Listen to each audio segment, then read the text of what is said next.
수고하셨습니다. 이어서 김병주 의원님. 네, 법무부 차관님 나와주세요. 네. 이쪽으로 좀 나와주면 얼굴이 이쪽은 보이질 않네. 네. 오늘 오전에 내란숙의 윤석열이가 드디어 체포가 됐습니다. 아주 한 2, 3주 이상 버티면서 체포영장 집행을 거부했죠. 헌정사상 이렇게 합법적인 체포영장을 집행하는데 이 많은 경력과 수사관이 투입된 사례는 아마 없는 걸로 기억돼요. 여기에 대해서 어떻게 평가합니까? 네, 체포영장 집행 과정에서 국가기관 간 의견 조율 과정에서 여러 가지 혼선이 빚어진 점에 대해서는 안타깝게 생각을 하고, 이 체포영장 집행 계기를 통해서 형사사법 시스템이 빨리 안정을 찾기를 기대합니다. 이런데도 불구하고 오늘 그 체포영장 발부돼서 잡혀가면서조차 윤석열은 대담을 그 언론에 발표했는데, 자기가 잡혀가는 것은 불법의 불법이다. 법치가 무너졌다. 유혈 사태를 막기 위해서 공수처 수사는 자기는 그 받아들일 수 없지만은 유혈 사태를 막기 위해서 한다. 이 대담 보셨죠? 네, 언론 통해서 확인했습니다. 네, 어떻게 생각하세요? 기본적으로 체포영장 집행 과정에서 공수처 측 주장과 그다음에 경호처 측 주장이 상반되는 부분이 있고, 이 부분은 궁극적으로 사법부에서 판단한 문제로 생각을 하고요. 이 부분이 하여튼 법리적인 부분에 있어서 다소 이견들이 있었던 부분들이었는데, 네, 본인이 그러한 행동이 불법이잖아요. 본인의 체포영장 발부를 거부했던 주장은 네, 그 자리에 계시고요. 이번에 12.3 비상계엄은 그야말로 위헌위법적이고 내란 친위 구태타입니다. 이번에 계엄 조건이 제대로 이루어지지 않았어요. 헌법 77조에는 대통령은 전시사변 이에 준하는 국가 비상사태 계엄을 한다고 했습니다. 조태용 국정원장님, 예. 그날 12월 3일 NSC 열지 않았다 했죠? 네, 열리지 않았습니다. NSC를 열 정도의 사항은 없었죠, 그날은? 그 북한의 무슨 그날은 없었죠. 북한의 남침 위험성이라든지 하는 건 없었습니다. 네. 그리고 그날 국무회의에 참석하라고 어디서 연락받았나요? 대통령실에서 연락을 받았습니다. 아니, 뭐 할 때 연락받았나요?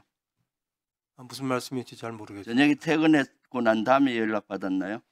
그렇습니다. 그래, 퇴근할 정도로 그날은 평온한 날이었습니다. 실제 아주 평온한 날이었는데 전시도 아니고 사변도 아니고 이에 준하는 국가 비상사태도 아닙니다. 법무부 차관님, 이것은 완벽히 헌법 77조와 계엄법 2조 위반한 것이죠?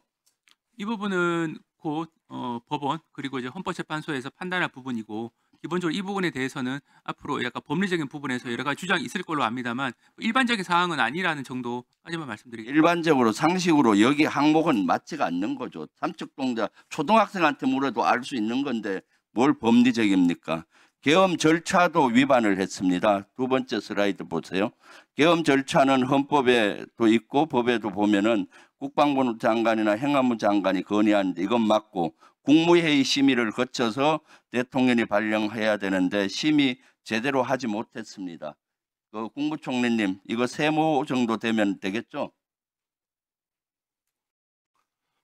네, 전혀 실체적 X로 하고 싶은데 절차적 위원들이 다 모여서 거의 했기 때문에 세모 정도 했습니다. 법을 위배한 겁니다. 계엄 사령관도 마찬가지 국방부 장관이 건의해서 국무회의 심의를 하도록 했는데, 이때 계엄 사령관은 누군지조차도 몰랐죠.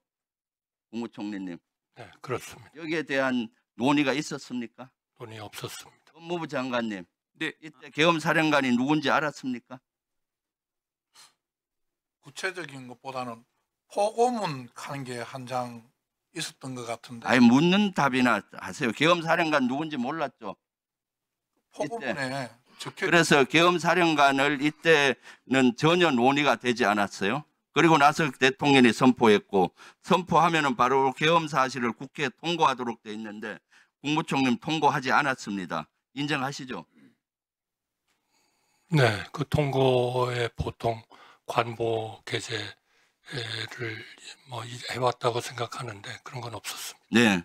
그래 고 국회가 계엄 해제 결의하면 즉시 해제해야 되는데 이것도 한 3시간 후에 해서 절차를 위배한 겁니다. 실제 그렇기 때문에 위헌 위법적이고 내란입니다. 세 번째, 계엄 범위를 초과했습니다. 계엄법에는 실제 비상계엄이 선포되면 계엄사령관은 행정사무와 사법사부를 관장합니다. 행정부와 사법부를 하는 게 돼 있습니다. 법무부 차관님 이거 알고 있죠? 네. 네, 그런데 국회는 명시되어 있지 않습니다. 비상계엄 때도 국회는 정상적으로 운용이 돼야 되는데 총칼을 든 군인들이 국회를 무력화시켰습니다. 이것은 계엄 범위를 초과했다고 볼 수 있겠죠, 법무부 차관님? 기본적으로 이런 내용을 주된 범죄 사실로 해서 김영훈 전 국방부 장관 비롯해서 여러 이 피의자들에 대한 영장이 발부된 것으로 알고 있고 나중에 재판 과정에서 이 부분에 대한 사법적 판단이 있을 것으로 생각하고 있습니다. 아이, 심플하게 답변하세요. 이 항목에 없잖아요. 법에. 항목에는 없는 거 맞습니다. 그럼 그렇게 답변하시면 되지. 너무 법률적으로 답변하려 하시지 말고. 그다음 네 번째, 계엄군은 포고령은 아주 심대한 헌법과 법률 위반입니다. 포고령 1호에 국회나 지방의회 정치활동 금지하라는 것은 헌법이나 법률 어디에도 이런 조항은 없죠. 법무부 차관님. 그래요, 안 그래요? 네, 헌법에 명확한 근거 규정이 있는 것은 아닙니다. 그러니까 초법적인 이번 포고령 1호를 발의한 거죠. 거기 6번에 보면 전공의들 복귀 안 하면 계엄법으로 처단한다. 이런 것이 헌법이나 법률로 없잖아요.